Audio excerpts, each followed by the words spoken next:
ഞാൻ നിഷ ഇടുക്കി. അപ്പോൾ ഇന്ന് നിഷ മീഡിയ ചാനലിന് വേണ്ടി നമ്മുടെ AJP എന്ന് വിളിക്കുന്ന വൈറൽ താരമായ റിവ്യൂവർ താരമായ അലിൻ ജോസ് പെരേര എൻ്റെ കൂടെയുണ്ട്. അപ്പം എനിക്ക് കുറേ കാര്യങ്ങൾ അലിനോട് ചോദിക്കാനുണ്ട്. അപ്പം നമുക്ക് അതിലേക്ക് കടക്കാം. അപ്പോൾ നമസ്കാരം അലിൻ. നമസ്കാരം. ഇപ്പോൾ ഈ അടുത്ത ദിവസങ്ങളിലായിട്ടൊക്കെ ഒരുപാട് ആക്ഷേപങ്ങളും പരിഹാസങ്ങളൊക്കെ അലിനെ നേരിടുന്നുണ്ടല്ലോ. എന്താ സംഭവം ഒന്ന് വിശദീകരിക്കാവോ ചുരുങ്ങിയ വാക്കുകളിൽ? ഒരുപാട് വരുമല്ലോ. ചില ആൾക്കാർ വെളിവില്ലാണ്ടും ബോധക്കേടുള്ള ആൾക്കാർ പലതും വിളിച്ചു പറയും, പലതും പറയും. അതിനെപ്പറ്റി പറഞ്ഞ് ആ ഒരു പേരിനോട് തന്നെ ആണുങ്ങളാകുമ്പോൾ എന്തെങ്കിലുമൊക്കെ പ്രൈവസി ആകുമ്പോൾ ചെയ്യും. പക്ഷേ ഇതൊരു ചെയ്യാത്ത കാര്യങ്ങൾ പോലും വെറുതെ പറയുന്നത് റൂമിൽ മൊത്തമാക്കി എന്നൊക്കെ പറയുന്നത് എത്രത്തോളം ജനിവിക്കുകയാണെന്ന് പുള്ളി എന്തായാലും വീഡിയോ ആയിട്ട് ചെയ്യട്ടെ. വീഡിയോ ഷൂട്ട് ചെയ്തിട്ടുണ്ടോ പുള്ളി നമ്മൾ എന്തെങ്കിലും ചെയ്യുന്നത്? പുള്ളി തെളിവെവിടെ? വെളിവ് വെള്ളിയാഴ്ച ഇല്ലാത്ത ആൾക്കാർ പലതും പറയും. രാത്രിയല്ലേ പുള്ളി വീഡിയോ ഇടുന്നത്, പകലെന്താ വീഡിയോ ഇടാത്തത്? അലിൻ ജോസ് പെരേര പറയുന്നത് നമ്മുടെ ആറാട്ടൻ പറയുന്നതിൽ കഴമ്പില്ല എന്നാണോ? ആറാട്ടൻ ഒരുപാട് ആളുകളെ കുറിച്ച് വീഡിയോ കാര്യങ്ങളൊക്കെ ഇടുന്നുണ്ട്. പക്ഷേ ഇത് കേട്ടപ്പം അല്ല, ഒരുപാട് ആളുകളെ കുറിച്ച് പറഞ്ഞു, വലിയ ആളുകളെന്നും പറയുന്നില്ല, ഒരുപാട് ആളുകളെ കുറിച്ച് വീഡിയോസ് ഇടുന്നുണ്ട്. പക്ഷേ ഈ കഴിഞ്ഞ ദിവസങ്ങളിൽ വന്ന വീഡിയോ വരുമ്പോഴത്തേക്ക് അത് ബാലസാറിനെ പറ്റി പറയുന്നു, ദിലീപേട്ടനെ പറ്റി പറയുന്നു, ഉണ്ണിമൂന്നന്റെ പടത്തെ പറ്റി കുറ്റം പറയുന്നു, പിന്നെ എന്നെ പറ്റി പറഞ്ഞ. പക്ഷെ അവരെ കുറിച്ച് പറയുന്ന കാര്യം അല്ലല്ലോ അലിൻ ജോസിനെ കുറിച്ച് ഈ അടുത്ത ദിവസങ്ങളിൽ പറഞ്ഞിരിക്കുന്നത്. അത് വൈറലാകാൻ വേണ്ടി പലതും പറയും പുള്ളി. നമ്മുടെ ആറാട്ടണം വൈറലാണ് റീച്ചിന് വേണ്ടി, മനസ്സിലായോ? കാരണം 5 മില്യൺ 6 മില്യൺ ആയി ഒറ്റ വീഡിയോ. മറ്റുള്ളവരെ പറ്റി പറഞ്ഞ വീഡിയോ എത്ര വീഡിയോസ് ആയി? അപ്പോൾ നമ്മുടെ അലിൻ ജോസ് പെരേര പറയുന്ന ആറാട്ടണം വീണ്ടും റീച്ചിന് വേണ്ടി പറയുന്നതാണ്. അതിൽ കഴമ്പില്ല പറയുമ്പോൾ മില്യൺസ് ഓഫ് മില്യൺസ് കാണാനില്ല, ഇപ്പോൾ അതിൽ കഴമ്പില്ല എന്നാണ്. അപ്പോൾ ഇത് വിശ്വസിച്ച് അലിൻ ജോസിനെ മാനസിക സമ്മർദ്ദത്തിലേക്ക് വിടുന്ന കുറെ കാര്യങ്ങളുണ്ട്. അതായത് സൈബർ അറ്റാക്ക് ഉണ്ടല്ലോ നന്നായിട്ട്. ആറാട്ടണ്ണനെ പോലെ ഒരു വ്യക്തിയല്ല ഞാൻ. കാരണം ഞാൻ എപ്പോഴും ലൈവ് വരാറുള്ള വ്യക്തിയല്ല, എപ്പോഴും ഇന്റർവ്യൂസും ഇല്ല. പക്ഷെ ഞാനൊരു സാധാരണ പൗരനാണ്. പിന്നെ എൻ്റെ പ്രായവും വലിയ കുറവാണ്. കാരണം ഞാനും നെസ്ലിനും മാത്യു തോമസൊക്കെ ഒരേ പ്രായക്കാരാണ്. പക്ഷേ പുള്ളിയൊക്കെ സിനിമയിൽ അഭിനയിച്ച് സൂപ്പർ സ്റ്റാറായി, നമ്മൾ സോഷ്യൽ മീഡിയയിൽ വീഡിയോസ് ഇട്ട് സൂപ്പർ സ്റ്റാറായി എന്ന് പറയാം. ആൾക്കാർക്ക് ജനങ്ങൾക്കിടയിലാണ് സൂപ്പർ സ്റ്റാർ പദവി ആൾക്കാർ വിളിക്കുന്നത്, അല്ലാണ്ട് നമ്മൾ സ്വയമേ എഴുതി ചേർത്തതല്ല. ജനങ്ങൾ നമ്മുടെ തപ്നയിൽ ഇടുന്നതാണ്.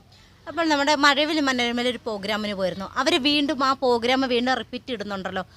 അത് നിങ്ങൾക്ക് പോയതല്ല, അത് പ്രോഗ്രാമിനെ സംബന്ധിച്ച് ഒരു ഓഡീഷൻ ആയിരുന്നു. അത് ഓഡീഷൻ്റെ വീഡിയോ പുറത്തുവിട്ടത്. അലിൻ ജോസ് പെരേരയുടെ കല്യാണത്തെ കുറിച്ച് കുറേ വീഡിയോ കാര്യങ്ങളൊക്കെ വരുന്നുണ്ട്. അപ്പോൾ അതേക്കുറിച്ച് എനിക്ക് നേരിട്ട് കുറച്ചുകൂടെ അറിയാനുണ്ട്. കല്യാണ ആലോചന നടക്കുന്നുണ്ട്. നമ്മുടെ കൂട്ടുകാരൻ വിനീതായിട്ടാണ് നമുക്ക് കൂടെ വന്ന് ഇതൊക്കെ കല്യാണത്തിൻ്റെ പ്രോസസ്സിംഗ് ഒക്കെ ചെയ്തു തരുന്നത്. അപ്പോൾ എന്തായാലും ഉടൻ തന്നെ നടക്കും. കുറേ പേര് ആറാട്ടനെ പോലെ ഒരുപാട് കൂടെ നിന്ന് ചതിക്കുന്ന ആൾക്കാർ പാരകളുണ്ട്. പിന്നെ നമ്മുടെ കൂട്ടുകാരന് വേറെ ആൾക്കാരും താരങ്ങളുണ്ട്, പേര് പറയുന്നില്ല. അപ്പോൾ അറിയായിരിക്കും ആരായിരിക്കും. അദ്ദേഹത്തെ പോലുള്ള കുറെ കൂടെ ഇരുന്ന് പുതുകാൽ വെട്ടുന്ന സ്വഭാവക്കാർ. അപ്പോൾ അങ്ങനെയുള്ള ആൾക്കാർ പാര വെക്കും. പക്ഷേ കല്യാണം എന്ന് പറയുന്നത് കുറെ ലേഡീസുകളും പാര വെക്കുന്നുണ്ട്, ആന്റിമാര്. അപ്പോൾ 40 കഴിഞ്ഞുള്ള കുറെ കളവിമാരും പാര വെക്കുന്നുണ്ട്. അപ്പൊ നിഷേഡിക്ക് 40 ആയിട്ടില്ല പ്രഷറെ. അപ്പൊ എന്തായാലും പാര ആര് വെച്ചാലും കല്യാണം ഏപ്രിൽ 16 അല്ലെങ്കിൽ ഏപ്രിൽ 26 മുന്നേ നടന്നിരിക്കും. കാരണം എൻ്റെ അച്ഛൻ്റെ അമ്മയുടെയും 25ാം വെഡിങ് ആനിവേഴ്സറി ഏപ്രിൽ 26 തീയതിയാണ്.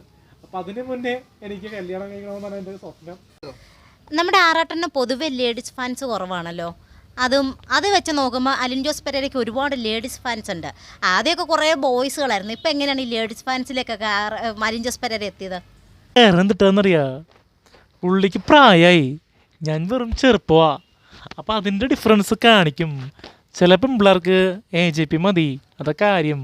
പുള്ളിക്ക് ഏജ് ഓവർ ആയതുകൊണ്ട് ആൾക്കാർക്ക് ഒരു മടിപ്പ് തോന്നും. പിന്നെ പുള്ളിയുടെ റിവ്യൂ ആണെങ്കിൽ ഫസ്റ്റ് ഹാഫ് കൊള്ളാം, സെക്കൻഡ് ഹാഫ് ബോറാണ്, ഫസ്റ്റ് ഹാഫ് പകുതികളുണ്ട്, അങ്ങനെയൊക്കെ പറയുന്ന റിവ്യൂ ആൾക്കാർക്ക് ബോറടിപ്പിക്കും. നമ്മുടെയൊക്കെ കുറച്ച് പാട്ടോടെയും ഡാൻസ് കളിച്ച റിവ്യൂ ആൾക്കാർക്ക് ഇഷ്ടപ്പെട്ടു. പിന്നീട് ഒരുപാട് പേർക്ക് രാത്രിയും പകലൊന്നും ഇല്ലാണ്ട് എന്നോട് സംസാരിക്കണം, അങ്ങനെയുള്ളതുകൊണ്ട് വലിയ രീതിയിൽ ഫാൻ ബേസ് എനിക്കുണ്ട് എന്ന രീതിയിൽ. മഹാരാജ് നമ്മുടെ ഈ കോളേജ് ഉണ്ടല്ലോ, നമ്മുടെ അല്ലെന്ന് മറ്റേ കാക്കനാട് ഭാരത് മാതാ കോളേജിൽ പോയപ്പോൾ ഒരുപാട് ഫാൻ വന്നല്ലോ. അപ്പോൾ ഈ ആറട്ടൻ എന്ന വ്യക്തിക്ക് ഫാൻ ബേസ് കുറയുന്നതെന്ന് പറഞ്ഞു കഴിഞ്ഞാൽ പുള്ളി ഈ ഓഡിയോ ലോഞ്ചിന് പോകില്ല, പൂജയ്ക്ക് പോകില്ല, പിന്നെ സിനിമ ബന്ധമായിട്ടുള്ള ഒരു പരിപാടികൾക്കും പോകില്ല.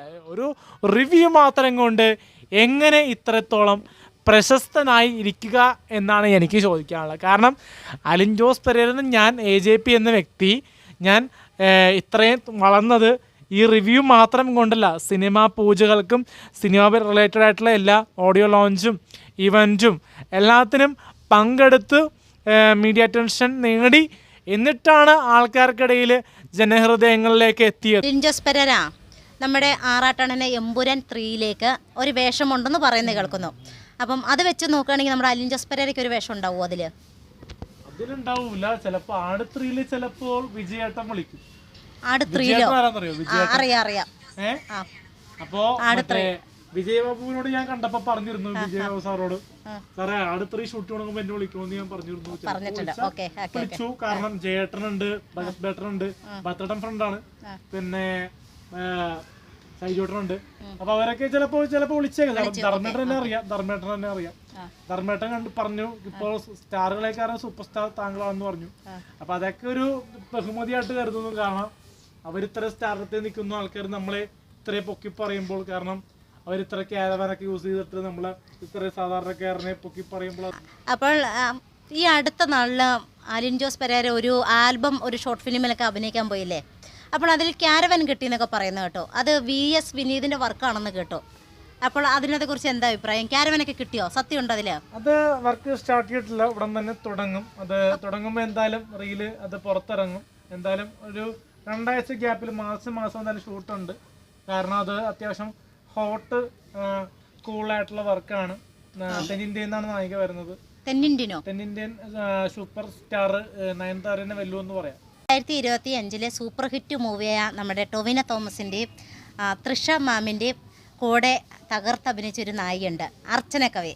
അപ്പോൾ അവരെന്താണ് നിങ്ങളോട് സംസാരിക്കുന്നുണ്ട്? അലിൻ ജോസിനോട് എന്തൊക്കെയോ സംസാരിക്കുന്നുണ്ടല്ലോ, കൈയൊക്കെ കാണിക്കുന്നുണ്ടല്ലോ, ഇടപ്പള്ളി വനിതാ തിയേറ്ററിൽ വെച്ച്. എന്തായിരുന്നു നമ്മൾ പരിചയമുണ്ട്? കാരണം നമ്മൾ 2022 നമ്മൾ റാണിരാജ് എന്ന ലൊക്കേഷനിൽ ഞാൻ പോയിരുന്നു.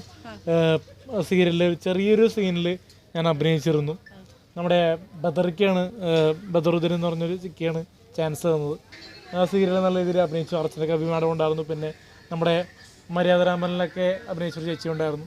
നല്ലൊരു നീറ്റായിട്ടുള്ള അഭിനയം പഠിപ്പിച്ചു തന്നിരുന്നു. പെരേരയ്ക്ക് ഒരുപാട് സാമ്പത്തികം ഉണ്ടെന്ന് പറയുന്നത് കേട്ടോ. റിവ്യൂ പറഞ്ഞും വിശ്വസ് പറഞ്ഞൊക്കെ സ്വർണ്ണങ്ങളൊക്കെ ഒരുപാട് കയ്യിലൊക്കെ വന്നിട്ടുണ്ടല്ലോ. ഇതെങ്ങനെയാ? ഇത് എത്ര പവനുണ്ടാവും? ഒരു മാസം തട്ടി ജീവിക്കണമെങ്കിൽ 1,14,00,000 രൂപ. അല്ല, ഈ സ്വർണ്ണങ്ങൾ ആരെങ്കിലും തന്നതാണോ? അതോ ജ്വല്ലറി ഭീമയുടെയാണോ? പരസ്യമല്ലല്ലോ. താങ്കൾക്ക് ഇതിനു മാത്രം വരുമാനം ഉണ്ടല്ലോ, ഒരു സോഷ്യൽ മീഡിയ താരത്തിന് ഇതിനു മാത്രം വരുമാനമോ? എന്നെ സംബന്ധിച്ച് എനിക്ക് വിശ്വസിക്കാൻ വയ്യ. കാരണം ഇപ്പോൾ ദേ കയ്യിലാണെങ്കിലും ഒരുപാട് സ്വർണ്ണങ്ങളൊക്കെ ഇട്ടാണ്ടാണ് വന്നിരിക്കുന്നത്. കണ്ണടയ്ക്ക് എത്രയാ? 25,000 എന്തൊക്കെയോ പറയുന്നത് കേട്ടോ. അപ്പോൾ തനിക്ക് കള്ളക്കടത്ത കാര്യങ്ങൾ വല്ലതും ഉണ്ടോ? ഇത്രയും സാമ്പത്തികമല്ലോ. കള്ളക്കടത്തല്ല, ഒരുപാട് സാമ്രാജ്യങ്ങളുണ്ടല്ലോ, ഒരുപാട് പ്രോഗ്രാമുകൾ വരുന്നുണ്ടല്ലോ. പിന്നെ എന്തിനാ ഭയപ്പെടണം? ഇത്രയൊക്കെ സംഭവം നമുക്ക് ഉണ്ടായില്ല. പാവങ്ങൾക്ക് വേണ്ടി എന്തെങ്കിലും ചെയ്തുകൂടെ? കുറച്ച് സാമ്പത്തികം. കഴിഞ്ഞ ദിവസം ഞാൻ ഒരു 60 രൂപ കൊടുത്തുള്ളൂ. അത് 60 രൂപ കൊടുത്തിട്ട് വീഡിയോ ആക്കി, അതല്ലേ? അത് ശരിയാണോ? വീഡിയോ ആക്കി 60 രൂപ കൊടുത്ത വീഡിയോ ആക്കാൻ വേണ്ടി മാത്രമായിരുന്നില്ലേ? അല്ല, 60 രൂപ കൊടുത്തു വിട്ടല്ലോ. അല്ല, അത് വീഡിയോ ആക്കി പോസ്റ്റ് ചെയ്തില്ലേ? നമ്മൾ ഒരാൾക്കൊരു ഫണ്ട് കൊടുക്കുമ്പോ അത് അങ്ങനെയാണോ ചെയ്യേണ്ടതാ? ചില ആൾക്കാർ 1 ലക്ഷം രൂപ കൊടുത്തിട്ട് ആ 1 ലക്ഷം രൂപ തിരിച്ചു മേടിക്കുന്ന ആൾക്കാരുണ്ട്. നമ്മൾ അങ്ങനെ ചെയ്യുന്ന പട്ടിയല്ല, മനസ്സിലായ? നമ്മൾ 60 രൂപ കൊടുത്തെങ്കിൽ 60 രൂപ കൊടുത്തിരിക്കും, മനസ്സിലായി? അപ്പോൾ ഒരുപാട് മലയാള സിനിമയും സീരിയലുകളൊക്കെ അല്ലെങ്കിൽ ഇപ്പോൾ വന്നിട്ടുണ്ട്, കമ്മിറ്റഡ് ആണ് എന്നൊക്കെ പറയുന്നത് കേട്ടു. അപ്പോൾ ഒരു അവാർഡ് പ്രതീക്ഷിക്കാവോ? കൈ നിറയെ സിനിമകളുണ്ടല്ലോ, ഒരുപാട് അവാർഡുകൾ പ്രതീക്ഷിക്കാമോ? ഇത്തവണ അമ്മയിലേക്ക് ചിലപ്പോൾ 25-ൽ വിളിച്ചേക്കാം ഈ വർഷം തന്നെ. അപ്പോൾ അവാർഡ് കിട്ടുമെന്ന് പറയുന്നു. അവാർഡ് കിട്ടുമെന്ന് പറയുന്നു. സിനിമയിൽ നിന്നുള്ള അവാർഡ്, റിവ്യൂവർ എന്ന നിലയിൽ ഒരു അവാർഡ് കിട്ടാൻ ചാൻസ് ഉണ്ട്. അതാരാണ്? നമ്മുടെ ബെസ്റ്റ് റിവ്യൂവർ അവാർഡ് എനിക്കാണെന്നൊക്കെ കേൾക്കുന്നുണ്ട്. ഉടൻ തന്നെ പ്രതീക്ഷിക്കാം. Okay, thank you. റിവ്യൂവർ ആയിട്ട് കൂട്ടിയിട്ടില്ലെന്നാണ് ജൂറി എന്നോട് പറഞ്ഞത്.